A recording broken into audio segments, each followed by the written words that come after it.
Bonjour à toutes et à tous.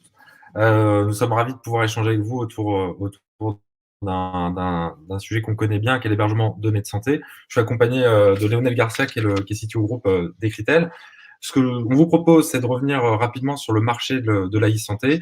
Ensuite, évidemment, revenir sur les obligations liées au stockage de la donnée de santé.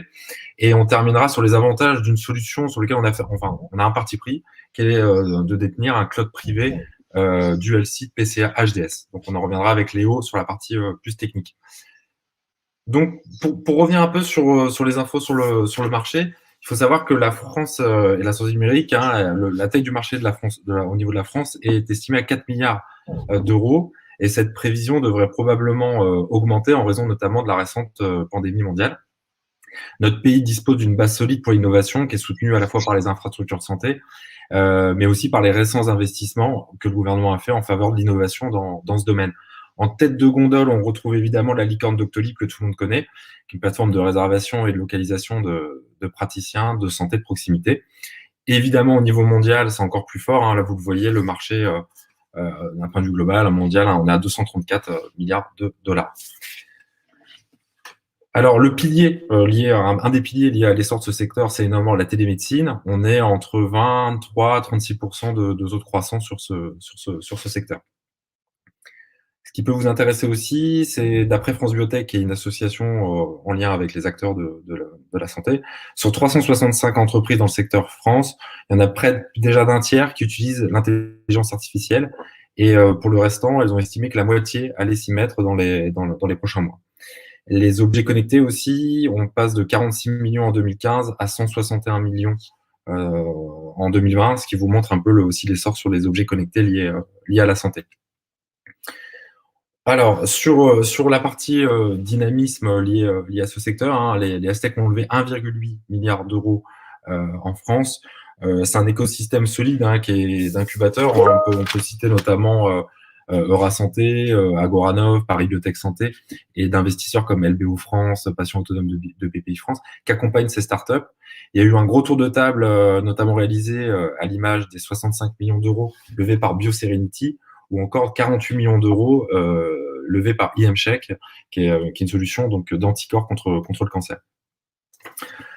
Avant de rentrer dans le vif du sujet, je trouve intéressant aussi qu'on reparte de quelques pépites. Fondamental VR, je ne sais pas si vous connaissez, mais qui est situé à Londres, qui a levé 9 millions, qui en fait qui est un simulateur de vol pour les chirurgiens. Avant l'opération, en fait, ils sont capables d'appréhender virtuellement avant une opération. Tobii, qui est une société suédoise, qui a lancé des lunettes de détection de mouvement qui permet en fait à des personnes en handicap de retrouver en fait une certaine motricité ou encore de pouvoir jouer à distance. Et ils ont été valorisés à 250 millions d'euros et sont entrés en bourse. Human Life, qui est une application de coaching santé, et Doctolib qu'on a cité.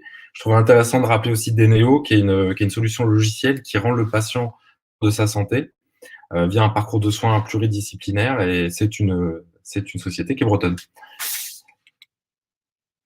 En termes d'obligations, car évidemment, c'est la partie peut-être un peu moins start-up, un peu plus réglementaire. Donc, depuis le 1er avril 2018, l'agrément hébergeur de données de santé délivré par l'ASIP Santé a été remplacé par une obligation réglementaire d'obtenir une classification HDS par un organisme certificateur indépendant. En fonction de l'activité en fait, de l'hébergeur, il y a deux types de certificats: hébergeur d'infrastructure physique ou hébergeur infogérable. Pour rentrer un peu plus dans le vif du sujet, donc au niveau de ce qu'on entend par données de santé, les données de santé sont en fait des données à caractère personnel considérées comme sensibles. Elles font donc à ce titre l'objet d'une protection particulière par les textes, règlement européen sur la protection des données, la loi informatique et liberté, le code de la santé publique, et qui permet en fait de garantir le respect de la vie privée des personnes. Les directeurs informatiques, il y en a peut-être parmi nous, sont complètement confrontés à ça. Ils sont de plus en plus confrontés à des problématiques de sécurisation des données de santé. Et pour les aider à faire un choix éclairé, en fait, il y a un label de qualité qui a été mis en place, qui est la certification en fait HDS, ou hébergement de données de santé. L'agence aussi, par rapport en fait aux hébergements dits certifiés HDS, l'agence du numérique en santé ANS recense 140 hébergeurs actuellement, certifiés. Donc ça va des éditeurs du logiciel, des sociétés spécialisées dans l'hébergement ou encore des groupes de cliniques ou des CHU. Qui doit être certifié? Tous les organismes publics, en fait, ou privés qui hébergent, exploitent des systèmes d'information liés à la santé. Pour être un petit peu plus précis, on peut revenir sur l'article de loi qui précise toute personne physique ou morale qui héberge des données de santé à caractère personnel recueillies à l'occasion d'activités de prévention, de diagnostic, de soins ou de suivi médico-social pour le compte d'une personne physique ou morale à l'origine de la production ou du recueil de ces données ou pour le compte du patient lui-même doit être agréé ou certifié à cet effet. Ça vous précise peut-être plus un peu si vous êtes en construction d'un projet lié à ça, on voit quand même on peut être concerné par cette partie-là. Léo, je te laisse peut-être revenir sur les contraintes liées à la certification d'un point de vue plus sécurité. Oui, c'est des contraintes, c'est des mesures que nous effectivement on met de manière systématique dans toutes nos réponses dès qu'il y a de la donnée de santé ou des sujets de données de santé, qui sont des mesures qu'on va retrouver également dans d'autres bonnes pratiques, que ce soit vis-à-vis des RGPD, ISO 27001, PCI DSS, j'en passe. La première, assez simple, qui peut paraître assez bête, mais qui est aujourd'hui pas forcément mise en place par tous les hébergeurs, par tous les infogéreurs, par toutes les collectivités ou par tous les hôpitaux qui mettraient aussi directement des choses, par exemple, dans leur salle serveur. Ça arrive encore beaucoup, c'est effectivement la notion d'antivirus. Donc antivirus avec des fonctions avancées, type EDR, type donc detection response ou des choses comme ça. Donc il y en a quand même pas mal sur le marché. Donc on parle vraiment de un peu plus de next gen antivirus qui vont également vous permettre un premier niveau de protection contre tout ce qui va être ransomware, attaque de type malicieuse, exploitation de données, exfiltration de données. Donc ça, c'est le premier niveau et c'est une mesure qui peut paraître bête, mais qui n'est pas souvent respectée malheureusement. Donc ça paraît obligatoire. Évidemment, antivirus à jour. La même manière que sur vos postes clients, vos postes utilisateurs, imposer des antivirus. L'antivirus, c'est bien sur les serveurs. On sait tous que le point de pénétration aujourd'hui dans 99% des compromissions, c'est l'utilisateur. C'est le mail frauduleux, c'est peu importe, ce qui fait que le pirate arrive à s'introduire effectivement dans le système par l'utilisateur. Donc ça n'exclut pas non plus l'antivirus côté utilisateur, un antivirus à jour évidemment. Le deuxième, nous, c'est le bastion d'administration. Donc il y en a plusieurs. Nous, on travaille avec un éditeur qui s'appelle Walix, qui va vous permettre de tracer plus finement toutes les sessions et toutes les actions qui sont faites sur une plateforme. Sur des environnements Linux, Unix, ça va tracer l'intégralité des commandes, qu'elles soient faites en root, en sudo, en ce qu'on veut, en shell masqué, etc. À partir du moment où il est connecté sur le Walix, tout ce qui est tapé au clavier est enregistré et logué dans un fichier texte. Sur des environnements type graphique, plutôt sur du Windows ou des choses comme ça, ça va faire du record vidéo, par exemple. Donc on va record l'intégralité des sessions et on va pouvoir les rejouer, on va pouvoir les vérifier, on va pouvoir les analyser en cas de suspicion d'activité non souhaitée. Donc ça, c'est la deuxième mesure, effectivement. Ça permet de ne pas se connecter directement aux machines. On se connecte au bastion et c'est le bastion qui initie derrière la connexion vers la machine. Donc ça réduit aussi l'empreinte qui potentiellement est exposée sur un VLAN, sur Internet, sur ce qu'on veut. On va exposer que le bastion et pas plus. Donc c'est aussi une deuxième sécurisation. Évidemment, mise à jour des correctifs de sécurité, système et réseau. On ne le répète que trop, mais dans un monde parfait, tout serait à jour tout le temps, avec des temps de réaction très très courts. On connaît tous les problématiques liées aux applicatifs qu'on a pu développer ou des choses comme ça, qui sont dépendantes de librairies, qui sont dépendantes d'applicatifs qui sont avec des choses qui peuvent être deprecated dans le temps, qui peuvent être contraignantes à suivre, contraignantes à mise à jour. Maintenant, à mettre à jour, pardon. Maintenant, ça reste le nerf de la guerre, les mises à jour de correctifs de sécurité, que ce soit sur la plateforme ou en amont de la plateforme. Les firewalls, les switches, toutes ces choses-là, les attaques par rebond sont assez régulières également. Il ne faut pas négliger cet aspect mise à jour de sécurité périmétrique. Une autre mesure, effectivement, la partie DDoS Firewall. Donc là, je reviens sur cette fameuse, cette sécurité périmétrique, où là, effectivement, bon, avoir un firewall, ça paraît être du bon sens. Pas forcément pour tout le monde, malheureusement, mais nous, on l'impose systématiquement, effectivement. Avoir des firewalls next-gen avec des fonctionnalités d'IPS, IDS est tout à fait venu aussi. On parle pas ici de Web Application Firewall, donc de WAF, mais ça peut être également une bonne solution.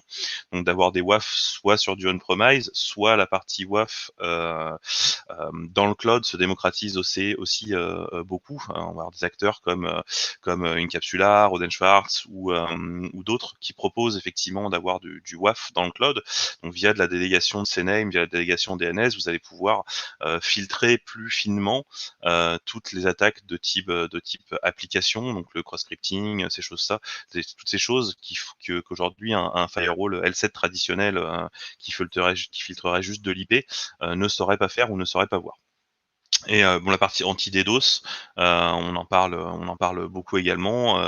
Typiquement chez Ecritel, nous ça fait des années qu'on travaille avec un partenaire qui s'appelle Arbor Networks, qui est très connu sur le monde du DDoS et qui va nous permettre également de filtrer toutes les attaques de type volumétrique, paquet par seconde, amplification DNS, amplification NTP. Enfin voilà, il y a plusieurs centaines de mécanismes de protection qui vont nous permettre de filtrer ces choses-là. En général, le DDoS n'est qu'une petite partie, n'est qu'un élément déclencheur d'une attaque ou d'une tentative de pénétration, dans le sens où il va aller saturer un système et provoquer une exception pour que le pirate puisse entrer.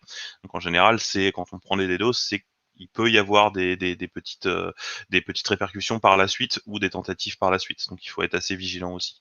Les scans de vulnérabilité, ça paraît logique, mais avoir des scans de vulnérabilité réguliers, typiquement à chaque montée de version, à chaque MEP applicative, quand vous allez faire des grosses MEP applicatives ou des gros changements d'infrastructure, faites tamponner votre infrastructure par un scan de vulnérabilité ou un scan en surface en tout cas, qui va vous permettre de vous assurer que vous avez gardé le même niveau de sécurité et que vous n'avez pas créé de nouvelles vulnérabilités vis-à-vis de votre MEP, vis-à-vis de votre changement.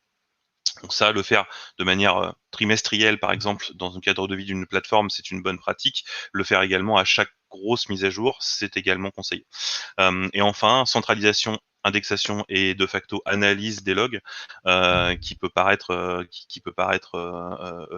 énorme, mais globalement, c'est aussi de bonnes pratiques. Souvent, de par les logs, on voit qu'il y a eu des tentatives de connexion, on voit qu'il y a eu des services pour une raison X ou Y qui ont fait des comportements inattendus. On voit qu'il y a eu un utilisateur qui s'est connecté en même temps de Madrid, de Paris et de Shanghai. Je vois difficilement comment l'utilisateur pourrait être à ces trois locations en même temps, typiquement. Donc ça veut dire que soit il a prêté son compte à un de ses collègues, soit globalement il a été piraté. Donc voilà, l'analyse des logs, la centralisation des logs, l'indexation des logs est Et là, également Lionel, sur cette partie-là, et notamment la partie ELK, donc, qui est une techno open source qui peut peut-être intéresser certaines personnes qui Alors, désireuses voilà, de se oui, sécuriser. enfin, ELK est une solution effectivement d'indexation, de centralisation des logs et d'analyse de logs. Il y en a plusieurs. Hein, vous allez retrouver. Donc là, on est sur de l'open source. Donc Elasticsearch, Logstash, Kibana pour les noms des technos derrière. Mais après, vous pourrez faire la même chose avec des SIEM entre guillemets du marché ou des Splunk. Alors à des coûts différents évidemment. Splunk, vous allez avoir des coûts qui vont être au giga de log que vous allez insérer dans la plateforme. Donc ça peut aller très très vite. Si vous avez des grosses applicatifs, si vous décidez de mettre 100% de vos logs, que ce soit système, applicatif dans du Splunk, ça va très très très très vite en termes de volumétrie. Donc ça peut aller aussi très très très très vite au niveau de votre portefeuille. Donc il faut aussi mesurer effectivement ces logs, cette volumétrie de logs et cette analyse de logs. Et il faut également se doter de SOC pour faire cette analyse, faire les règles de filtrage de ces logs-là, puisque c'est pas en général, ce ne sont pas des solutions magiques. Elles arrivent avec des contraintes et derrière il faut connaître cette typologie de log, il faut connaître l'applicatif si elle dit telle chose ou enfin si elle sort tel log ou tel log, il faut qu'on en connaisse derrière les actions qui sont faites par l'applicatif et s'ils sont légitimes ou pas. si elles sont légitimes ou pas. Donc voilà, donc cette partie-là est aussi très importante et potentiellement chronophage. Je rejoins également ce que disait Brian juste avant sur la partie intelligence artificielle. De plus en plus dans les SIEM aujourd'hui, puisqu'on va parler de SIEM en général sur cette partie centralisation des logs, est inclus cette intelligence artificielle pour justement décharger les opérateurs d'avoir à lire des millions de lignes, à Mhm. interpréter des millions de lignes et à potentiellement trouver la ligne qui ne va pas au sein de ces millions de logs qu'on pourrait avoir. Ça va très très vite en termes de logs. Dès que vous avez un utilisateur qui arrive, ça peut être tout de suite 10, 20, 30, 40 lignes de log pour un utilisateur qui fait un clic. Donc si l'utilisateur fait 300 clics, c'est d'autant multiplié par ce nombre de lignes est d'autant multiplié par le nombre de clics qu'il va faire. Ça peut aller très très très très vite. Ça dépend de l'applicatif, ça dépend de plein de choses. Il y a beaucoup de facteurs qui rentrent en jeu, mais il ne faut pas négliger cette partie-là qui reste importante. Et l'intelligence artificielle nous aide énormément justement à trouver des patterns, à détecter aussi des comportements. Typiquement l'exemple que je prenais avant, où la personne se connecte à 3 endroits différents de la Terre à intervalle de 5 secondes. Une intelligence artificielle, ça vous le ressortira. Dire attention, j'ai l'utilisateur Madame Michu qui s'est connecté là, là et là à moins de 5 secondes d'intervalle, ce n'est pas Mhm. normal. Et ça, une IA pourra vous le ressortir. Donc voilà, ça c'est un peu les 6 mesures entre guillemets phares que nous on impose dès qu'on a des thématiques HDS, on va mettre toutes ces choses-là sur la table tout de suite avec nos clients, avec nos partenaires pour qu'on soit avec un niveau de sécurité correct. Et, Donc, et sur la c'est ça. partie en fait exigence côté client, on va dire pour des startups qui se lancent, quelles sont les exigences côté client, quelles sont celles que portées par un infogéreur hébergeur à tamponner HDS? On voit la Alors il y a répartition par rapport à des développeurs qui peuvent se poser la question de savoir, ils ont développé un super outil HDS, mais ils se posent la question à un moment donné de qui fait quoi. Alors, Pas rentrer trop oui, dans le détail, effectivement, mais Alors, on peut rentrer un petit peu dans le détail, mais c'est vrai pour toute application, HDS ou pas HDS, sur un hébergeur, infogéreur, je vais être assez cash, mais on n'est pas développeur. Donc, ça veut dire qu'à partir du moment où nous, on va hoster l'applicatif, on va maintenir les systèmes, on va s'assurer de la sécurité périmétrique, on va s'assurer de la mise à jour des librairies, des middleware, des OS, toutes ces choses-là. Mais côté applicatif, il y a aussi une responsabilité. On mettait un applicatif en ligne dans votre base de données applicative, vous avez laissé un compte admin Toto.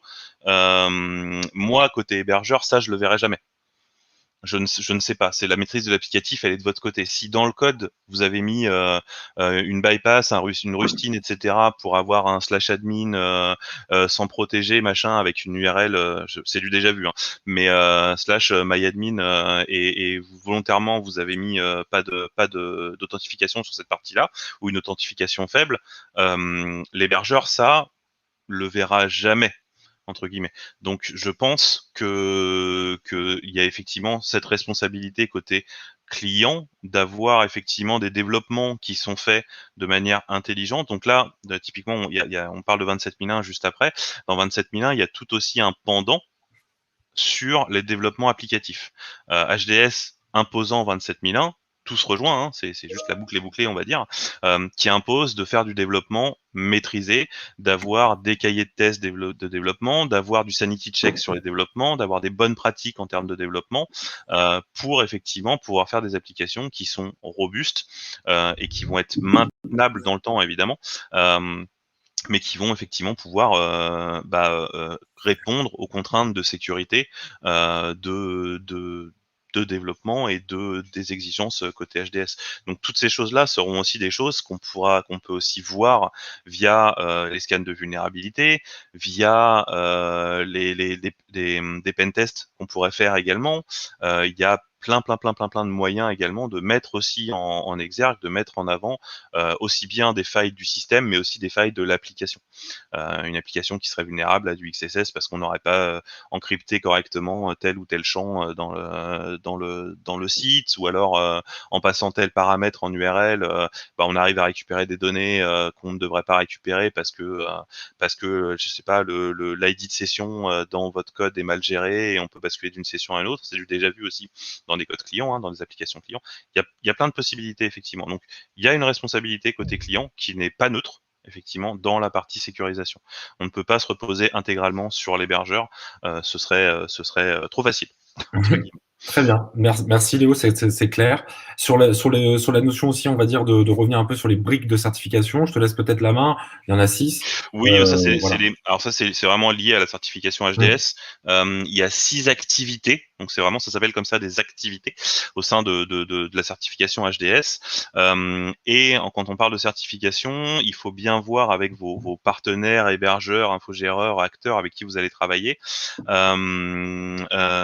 quel niveau, quelle activité lui a dans sa certification, qu'est-ce qui est couvert et qu'est-ce qu'il prend à sa charge. Typiquement, un hébergeur pourrait être certifié HDS uniquement sur l'activité 6, par exemple. Donc la sauvegarde. C'est une possibilité. Ça veut dire que pour tout le reste, c'est entre guillemets à vous de vous débrouiller. En tant que client, ça va être à vous voilà, le MCO applicatif, le MCO serveur, le data center, etc. Ça va être à vous d'aller trouver les bons partenaires, etc. pour vous assurer que les activités qui vous concernent évidemment sont bien respectées. Donc nous aujourd'hui côté Ecritel, on supporte les 6 activités. Donc on a pris l'intégralité des activités du catalogue de données de santé. Donc la première, c'est plutôt la partie physique, donc hébergement. Là, on parle de sites géographiques. Vous avez travaillé avec des grands noms, Equinix, Global Switch, DRT, Orange. Tous ces gens-là, globalement, qui ont des data centers, Mmh. vont vous assurer la sécurité périmétrique et vous assurer également toute la partie redondance électrique, froid, contrôle d'accès, toutes ces choses-là. Là, on parle vraiment d'activité physique, d'hébergement pur et dur dans de la pierre, l'immobilier, quoi. En gros. Ensuite, vous allez avoir toute la partie MCO serveur. Donc là, on est plutôt sur du hardware. Donc sur toute la partie, effectivement, cycle de vie des machines, mise à jour de sécurité des machines, les BIOS, le CMOS, toutes ces choses-là, tous les composants qui vont constituer hardwarement la plateforme vont être maintenus, mis à jour avec toutes les correctifs de sécurité qui s'imposent. Le troisième point, ça va être la partie applicative. Donc là, on rentre vraiment sur la partie MCO système. Donc ça va être les mises à jour de sécurité système dont on parlait tout à l'heure, par exemple, maintenir votre Linux à jour dans une release supportée, encore supportée par l'éditeur qui dispose de mises à jour, ou alors avoir une version de Windows qui est encore supportée par Microsoft, qui va encore disposer de mises à jour de sécurité, et puis faire effectivement cette évolution au fil du temps. En gros, tous les 2 ans, tous les 3 ans, vous savez qu'il va falloir faire une montée de version majeure. Il va falloir passer de Windows 2016 à 2019, il va falloir passer de Debian 10 à Debian 11, il va falloir passer de CentOS 7 à Oracle Linux X. Enfin, toutes ces choses-là, globalement, rentrent dans ce MCO applicatif et doivent effectivement faire l'objet de discussions avec votre hébergeur infogérant, avec votre partenaire, pour maintenir un niveau de sécurité élevé et toujours disposer de versions qui soient supportées, disposant de mise à jour de sécurité. Quatrième point, l'aspect virtualisation. Donc c'est assez large, mais ça va effectivement regrouper tout ce qui va être conteneurisation, virtualisation, segmentation des ressources, étanchéité des ressources dans de la virtualisation. Vous allez effectivement sur du Amazon ou des choses comme ça, des gros clouds publics, tout ça. Il faut vraiment vérifier que voilà, vous avez bien l'étanchéité sur vos ISI, sur vos machines, ce qui n'est pas toujours le cas. La partie 5, infogérance. Donc là, ça va être toute la partie. On parlait tout à l'heure de la centralisation des logs, on parlait de l'analyse, on parlait du suivi de l'incidentologie ou des choses comme ça. Ça va être toute cette partie-là qui va être regroupée dans l'infogérance et également tout ce qui va être réponse à incident. Donc réponse à incident, aussi bien un incident bateau, un serveur qui tombe pour une raison X ou Y, qu'une compromission. Donc là, l'infogérant a aussi une responsabilité dans la compromission, c'est que si compromission, nous, on a la responsabilité de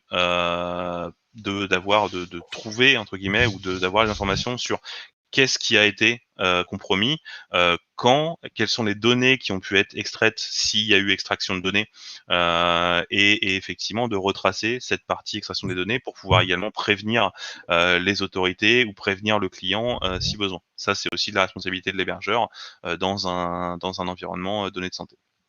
Et enfin le dernier, la sauvegarde, évidemment, sauvegarde hors site, de préférence, avec voilà, des durées de rétention qui peuvent varier et des fréquences également qui peuvent varier suivant la criticité de la donnée et suivant effectivement les volumétries ou les moyens qu'on veut investir dans l'infrastructure.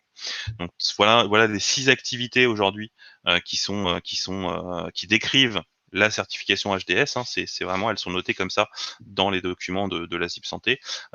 Et nous, on se doit de respecter 1, 2, 3, 4, 5 ou les 6 activités vis-à-vis de notre client. Donc, quand on va travailler avec notre client, on va dire dans la proposition commerciale, c'est marqué noir sur blanc, voici les activités qu'Écritel prend à sa charge.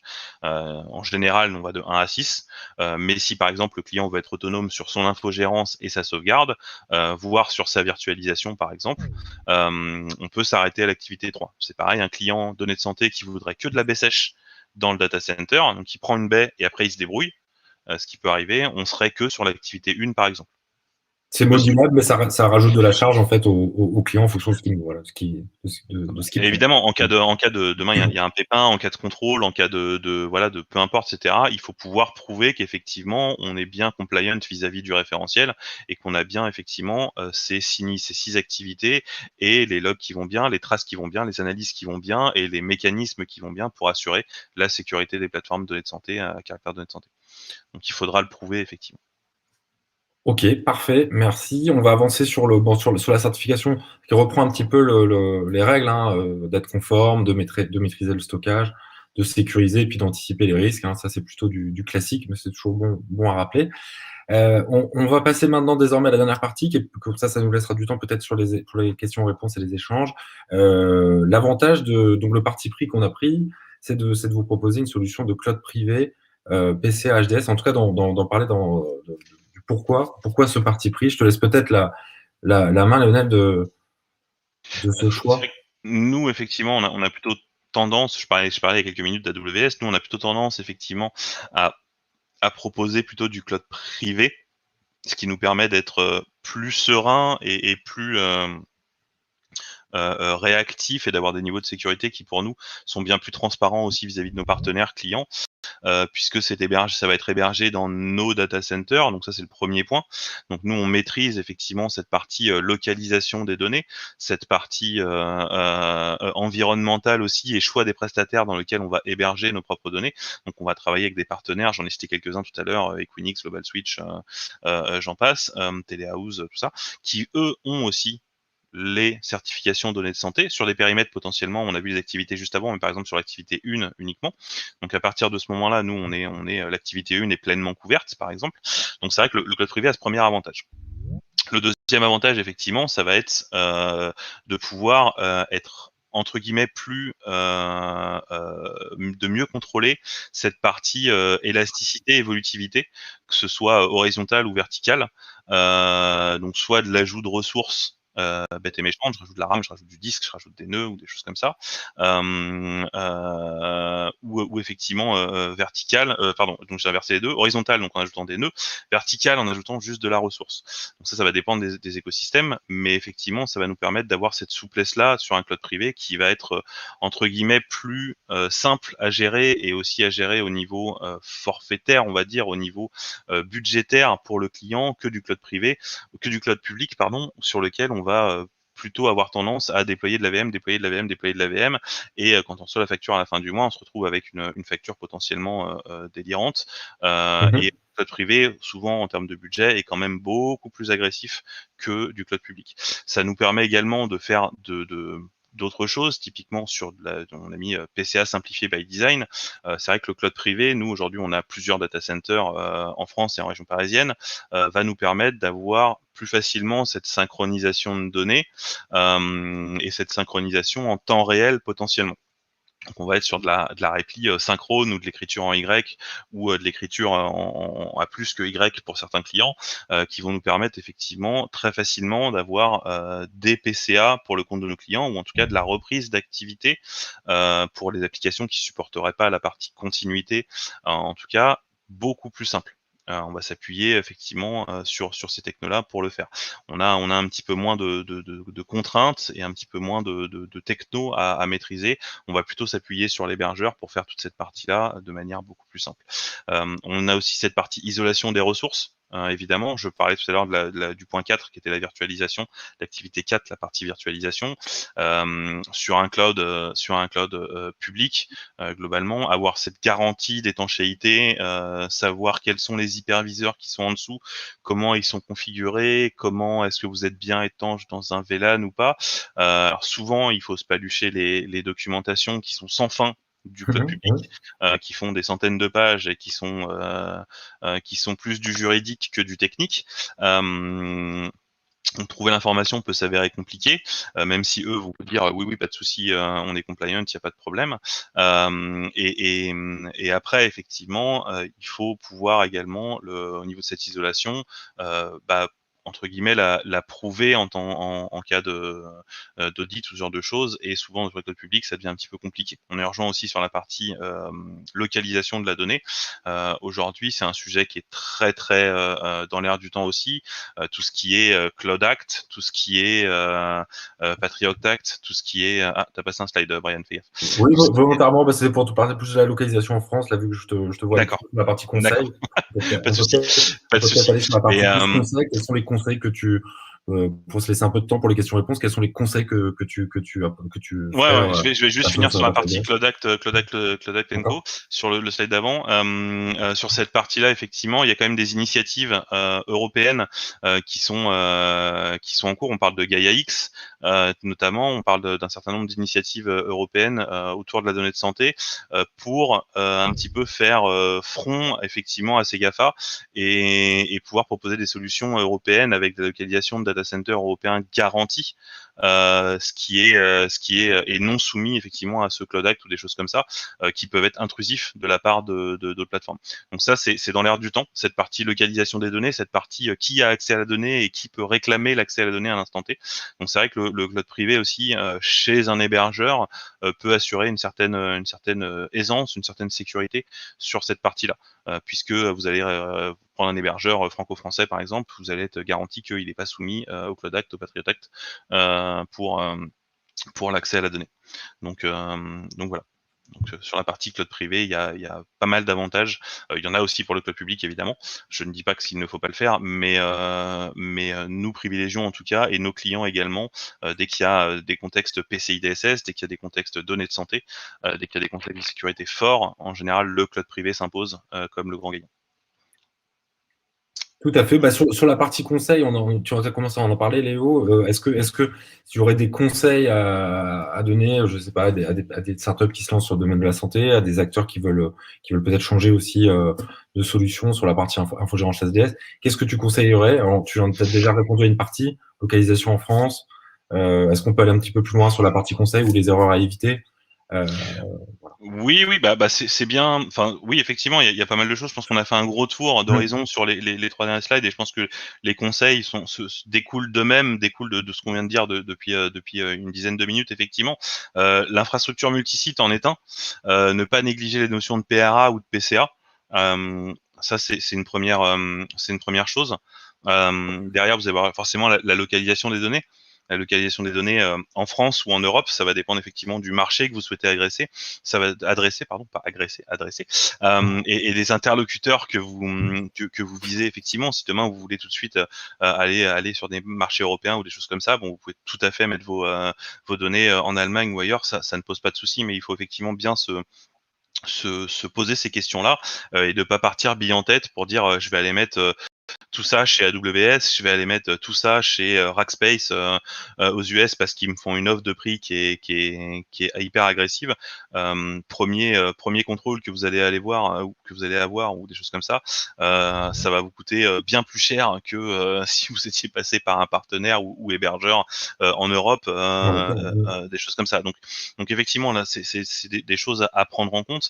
La notion d'activité, je pense, c'est un bon facteur aussi de driving pour choisir son partenaire. Je parlais des 6 activités tout à l'heure.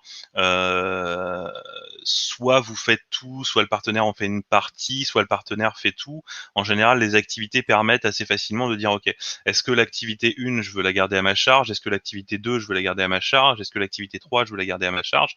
Et à partir de là, vous dressez un peu votre feuille de route pour savoir est-ce que vous comptez simplement sur un Hauser lambda, Equinix et tout le reste vous vous débrouillez, ou est-ce qu'au contraire vous voulez plutôt vous appuyer sur un infogéreur, un hébergeur infogéreur comme Ecritel et vous concentrer sur votre métier.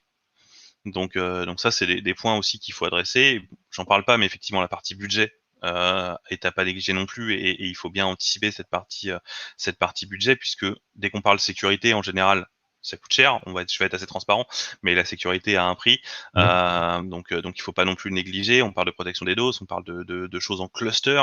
C'est tout de suite des boîtiers, c'est tout de suite des technos assez novatrices, donc forcément disruptives, donc forcément chères de la part de pas mal de fournisseurs. Donc il faut pas non plus négliger cette partie-là.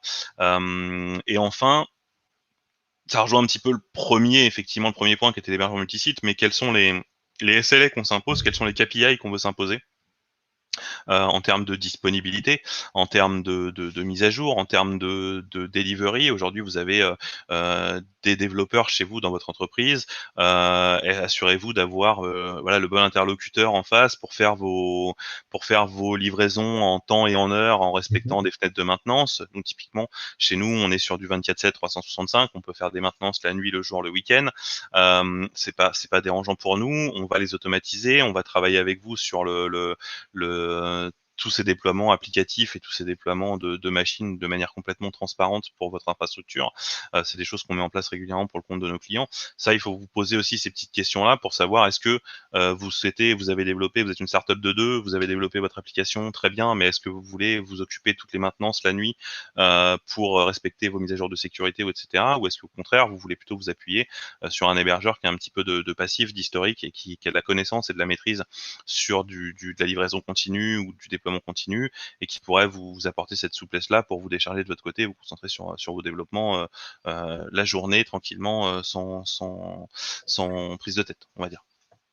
Ça fait effectivement les conseils, les points qu'on peut vous donner pour bien cibler votre partenaire et votre scope que vous souhaitez avoir à votre charge, à votre responsabilité. Donc voilà. Et après, ne pas sous-estimer les aspects sécurité dans le développement. On en a parlé tout à l'heure. C'est le dernier conseil. Il y a plein de structures sur Internet qui vous permettent de monter en compétence ou de faire valider vos codes ou de passer vos codes dans des moulinettes qui vont vous dire attention, vous utilisez telle fonction, elle est deprecated, ou alors elle est soumise à une faille de sécurité. Ou attention, ça faut pas non plus le négliger. C'est important de faire du code sécurisé dans l'environnement HDS, et de toute façon de faire du sécurisé de manière globale. Si on sort un peu du scope HDS, toutes les applications aujourd'hui devraient être, on va dire, plutôt soumises à ce genre de test ou ce genre de méthode de développement pour être quand même sereine dans le temps, et pour garantir à tous les utilisateurs un niveau de sécurité élevé. On le voit encore dans la presse où il y a plus de 8 milliards de mots de passe qui ont encore fuité il n'y a pas très longtemps, qui se sont retrouvés sur une base de données sur le net. Ça devient régulier. Ces fuites de mots de passe, ces compromissions d'application. Donc le développement de l'application n'est pas non plus à négliger. Voilà pour les conseils. Parfait. Merci Léo. Je pense qu'on a tenu le timing pour pouvoir se libérer un peu de temps aussi pour les questions.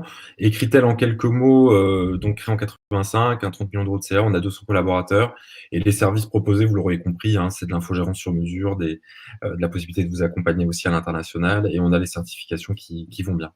Je vous remercie, et on se laisse le temps pour répondre à vos questions ou à vos besoins de compléments d'information. On est à votre entière disposition. Merci pour votre écoute.